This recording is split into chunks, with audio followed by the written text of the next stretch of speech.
పూరా లోకల్. జై తెలంగాణ. ఇవాళ నిజామాబాద్లో పసుపు రైతులు ఉద్యమిస్తున్నటువంటి తీరుని మనం గమనించడం జరిగింది. మొన్న మిర్చి రైతులు అదే తీరుగా ఉద్యమించిండ్రు. కానీ మాటలు చెప్పినటువంటి కేంద్ర రాష్ట్ర ప్రభుత్వాలు ఇద్దరు కూడా మరి రైతులకు ఆదుకోవడానికి ముందుకు రావడం లేదు.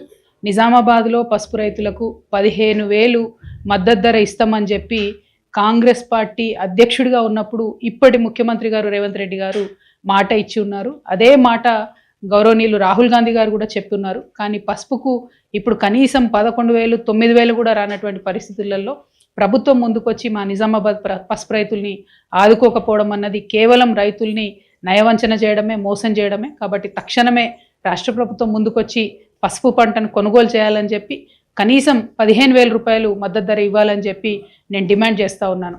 అదేవిధంగా పసుపు బోర్డు తీసుకొచ్చామని చెప్తున్నటువంటి భారతీయ జనతా పార్టీ మా ఎంపీ అరవింద్ గారు కూడా మరి ఈ సందర్భంలో కనీసం రైతులను పరామర్శించేటటువంటి పరిస్థితి కూడా కనబడడం లేదు.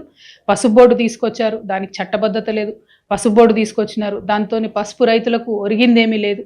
కనీసము ఆ పసుపు బోర్డు ఇనాగ్రేషన్ టైంలో బండి సంజయ్ గారు ఒక మాట చెప్పినారు, మేము చాలా దీంతో పసుపు రైతులకు లాభం చేస్తాము, ధరలు పెంచుతామని చెప్పినారు. మరి ఆ ప్రయత్నం చేస్తున్నట్టుగా కూడా కనీసం కనబడతలేదు. సో ఇవాళ కేంద్ర ప్రభుత్వం కూడా ముందుకు రావాలని చెప్పి రైతులను ఆదుకోవాలి, పసుపు రైతులను అని చెప్పి నేను డిమాండ్ చేస్తూ ఉన్నాను. Thank you. జై తెలంగాణ.